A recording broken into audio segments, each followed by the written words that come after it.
बनने जा रहा है, वो 25 करोड़ रुपए का चेक महाराज जी को भेंट कर रहे हैं। बोले सो निरपै श्री रविदास सतगुरु स्वामी सरवणदास महाराज की, अमर श्री संत रामानंद महाराज की, सतगुरु रविदास शक्ति, सतगुरु रविदास शक्ति, सतगुरु रविदास शक्ति। तो गुरु प्यारी साध संगत जी, बहुत बहुत धन्यवाद।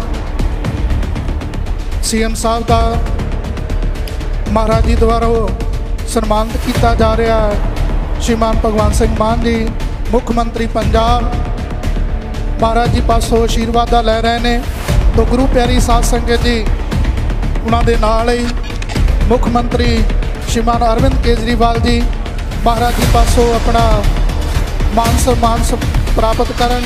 श्रीमान राघव चड्ढा जी महाराज जी पासों अपना मान सम्मान प्राप्त करन। मंत्री पंजाब सरकार श्रीमान लालचंद कटारू चक जी इस सेंटर के जरिए गुरु रविदास जी की पवित्र वाणी को पंजाब के नहीं, देश के नहीं, पूरी दुनिया के कोने कोने तक पहुंचाया जाएगा। उसके ऊपर रिसर्च की जाएगी, शोध किया जाएगा, अनुसंधान किया जाएगा। इतने महान और पुण्य काम में मुझे भागीदार बनने का मौका मिला, इसके लिए मैं बहुत बहुत सौभाग्यशाली अपने आप को मानता हूँ। बाबा साहब अंबेडकर, उन्होंने अपने जीवन में सबसे ज़्यादा महत्व शिक्षा को दिया था। वो एक बहुत बहुत गरीब परिवार से आते थे, उनके घर में खाने को भी कुछ नहीं था और उन दिनों में छुआछूत भी बहुत ज़्यादा थी। वो जब स्कूल जाते थे तो उनको क्लास के बाहर बिठा देते थे। ऐसे परिवार से और ऐसे गांव से निकल के उन्होंने एक पीएचडी की डिग्री करी अमेरिका से और एक पीएचडी की डिग्री करी लंदन से। दो पीएचडी की डिग्री उस जमाने में करी थी और वो हमारे देश के आज़ाद भारत के कानून मंत्री बने और उन्होंने हमारे देश का संविधान लिखा। आज भारत के संविधान को पूरी दुनिया मानती है। तो उन्होंने अपनी ज़िंदगी में सबसे ज़्यादा महत्व शिक्षा को दिया था कि कुछ भी करो, एक टाइम रोटी कम खा लो, लेकिन अपने बच्चों को अच्छी शिक्षा देनी है। आज तक इतनी सरकारें आई हमारे देश के अंदर, हमारी तो नई नई पार्टी है, अभी अभी आई है। हमारे पहले कितनी सरकारें आई, किसी सरकार ने आपके बच्चों को अच्छी शिक्षा देने का काम नहीं किया। किसी सरकार ने स्कूल बनाने का काम नहीं किया। नाम के वास्ते सरकारी स्कूल बना दिए। इतना बुरा हाल है सरकारी स्कूलों का, इतना बुरा हाल है सरकारी स्कूलों का। एक गरीब आदमी को, एससी समाज के लोगों को, दलित समाज के लोगों को अपनी मजबूरी में अपने बच्चों को सरकारी स्कूल में भेजना पड़ता है, क्योंकि पैसे नहीं है, घर में पैसे नहीं है, इसलिए बच्चों को सरकारी स्कूल में भेजना पड़ता है। दिल्ली के अंदर हमने सारे सरकारी स्कूल शानदार बना दिए, प्राइवेट स्कूलों से भी अच्छे कर दिए। अब दिल्ली के हमारे सरकारी स्कूलों के बच्चे डॉक्टर बन रहे हैं, इंजीनियर बन रहे हैं, वकील बन रहे हैं। सरकारी स्कूलों के दलितों के बच्चे, एससी समाज के बच्चे, उनको कई कई लाख रुपए महीने की तनख्वाह मिलनी चालू हो गई है। मुझे बेहद खुशी है कि मान साहब ने भी, भगवंत मान साहब ने भी पंजाब के अंदर सरकारी स्कूलों का कायाकल्प करने का काम शुरू कर दिया है। पंजाब थोड़ा बड़ा राज्य है, थोड़ा सा टाइम लगेगा, लेकिन मुझे लगता है अगले 5 साल के अंदर हम पंजाब के सारे सरकारी स्कूलों का कायाकल्प कर देंगे। आज मैं बड़े विश्वास के साथ कह सकता हूं, आपके सबके बच्चों को अच्छी शिक्षा देने की जिम्मेदारी हमारी है। आपके सबके बच्चों को अच्छा रोजगार देने की जिम्मेदारी हमारी है। ये बात मैं, अभी तो कोई चुनाव नहीं है, कुछ नहीं है, आपके बीच में आके कह रहा हूँ, क्योंकि हमारी पार्टी आम लोगों की पार्टी है। हम आम लोग हैं, आम जनता से निकल के आए हैं, आम आदमी का दर्द समझते हैं। हमें राजनीति करनी नहीं आती, हमें गंदी पॉलिटिक्स करनी, भ्रष्टाचार करना नहीं आता। दिल्ली के अंदर जैसे हमने सारे सरकारी स्कूल 5 साल में शानदार बना दिए, पंजाब के अंदर भी अगले 5 साल के अंदर सारे सरकारी स्कूल शानदार बनाएंगे, आपके एक एक बच्चे को अच्छी शिक्षा दिलवाएंगे।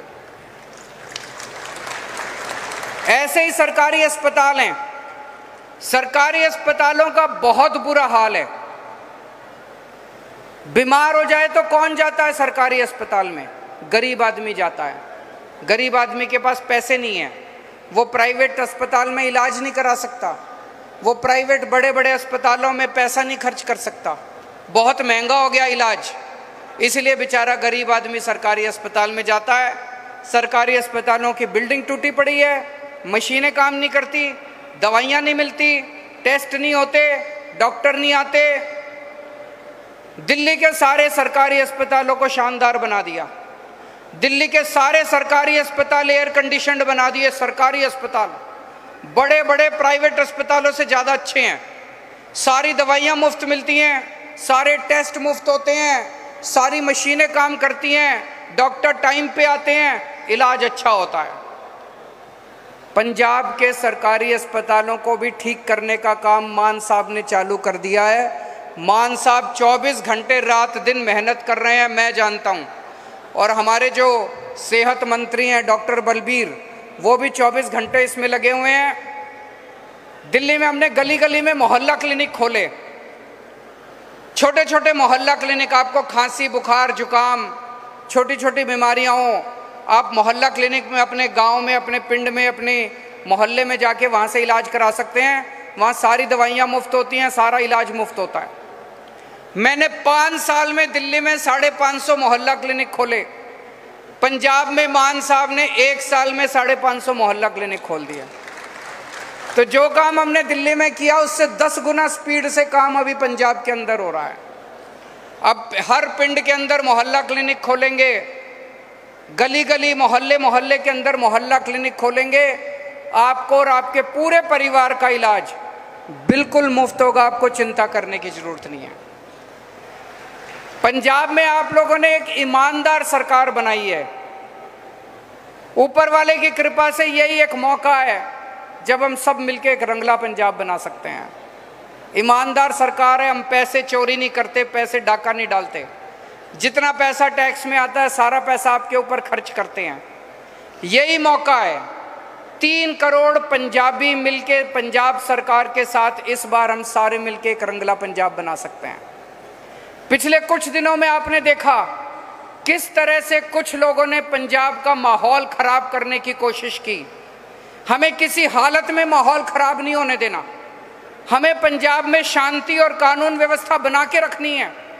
कई बार कठोर निर्णय लेने पड़ते हैं, लेकिन आम आदमी पार्टी की हमारी पंजाब सरकार भगवंत मान जी के नेतृत्व में अगर हमें कठोर निर्णय लेने पड़ेंगे, हम कठोर निर्णय लेने से भी पीछे नहीं हटेंगे।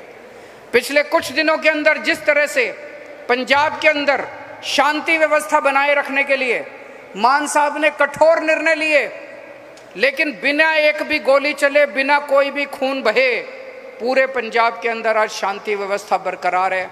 और जो गलत काम करने की कोशिश कर रहे थे, माहौल खराब करने की कोशिश कर रहे थे, वो लोग आज दुम दबा के भाग रहे हैं। तो किसी जो भी शांति खराब करने की कोशिश करेगा उसे बख्शा नहीं जाएगा। आज पंजाब के अंदर जो नशा बेचने वाले हैं वो भी दुम दबा के भाग रहे हैं। मैं ये नहीं कहूँगा कि सारा नशा खत्म हो गया, अभी भी इधर उधर काफ़ी लोग हैं, लेकिन आप लोगों का साथ चाहिए। जब 3 करोड़ पंजाब के लोग मिलकर सरकार का साथ देंगे, किसी की हिम्मत नहीं होगी कि पंजाब के अंदर नशा बेच सके। तो सारे पंजाब के लोगों को मिलकर नशा बेचने वालों को भी पंजाब से बाहर भगाना है, इनको भी पकड़ के जेल में डालना है जितने नशा बेचने वाले हैं। तो मैं कानून व्यवस्था के अंदर भी जितना सुधार हुआ है, जब पंजाब में हमारी सरकार बनी, हम देखते थे बड़े बड़े गैंगस्टर, बड़े बड़े अपराधी कोई इस नेता का है, कोई उस पार्टी का है, कोई उसके साथ उसका संबंध है, वो उसका माई बाप है, वो उसका गॉडफादर है। सबकी कहीं ना, सारे गैंगस्टर, सारे बड़े बड़े अपराधियों की कहीं ना कहीं सेटिंग थी, इसीलिए किसी को पकड़ा नहीं जाता था। आम आदमी पार्टी की किसी के साथ सेटिंग नहीं है, इसलिए एक एक करके पिछले 1 साल के अंदर जितने गैंगस्टर और जितने अपराधी पकड़ पकड़ के जेल में डाले हैं, धीरे धीरे आपको पता लगने लगा है कि पंजाब के अंदर कैसे शांति व्यवस्था आने लगी है, कानून व्यवस्था आने लगी है। हमें बच्चों के लिए नौकरियां देनी है, बच्चों को, हमें बच्चों के हाथ में कंप्यूटर देने हैं, हमें बच्चों के हाथ में नशा नहीं देना, हमें बच्चों के हाथ में बंदूक नहीं देनी। पंजाब के लोग इतने अच्छे हैं। अभी मैं नांगल से आ रहा हूँ, कितनी खूबसूरत जगह है नांगल, इतनी खूबसूरत सतलुज नदी है, सामने पहाड़ हैं, इतनी खूबसूरत जगह भगवान ने बनाई है पंजाब। इसको कुछ लोग जब माहौल ख़राब करने की कोशिश करते हैं, उन्हें किसी भी हालत में माहौल ख़राब नहीं करने देंगे। अभी पिछले दिनों 25,000 के करीब, मान साहब 25,000 नौकरियाँ, सरकारी नौकरी 26,797 सरकारी नौकरियाँ मान साहब ने दी है बच्चों को। उसी तरह से पहले आप देखते थे, हमारी सरकार के पहले टीचर पानी की टंकी पे चढ़े हुए हैं, डॉक्टर पानी की टंकी पे चढ़े हुए हैं। अब ऐसा कुछ भी सुनने को नहीं मिलता कि कोई पानी की टंकी पे चढ़ा हुआ है। सबको पक्का कर रहे हैं धीरे धीरे। टाइम लग रहा है, टाइम लगता है। जब आप पक्का काम करो तो पक्का काम करने में टाइम लगता है, लेकिन अब आपको कोई पानी की टंकी पे चढ़ा हुआ नहीं मिलता। तो पंजाब धीरे धीरे धीरे धीरे पटरी पे आ रहा है। आप सब लोगों ने बहुत दुआएं दी हैं हम लोगों को। आज गुरु महाराज जी की भी दुआ लेने के लिए, आशीर्वाद लेने के लिए आए हैं, बाबा जी का भी आशीर्वाद लेने के लिए आए हैं। मैं अपने आप को बहुत सौभाग्यशाली समझता हूँ, आज यहाँ आने का मौका मिला। जय गुरुदेव।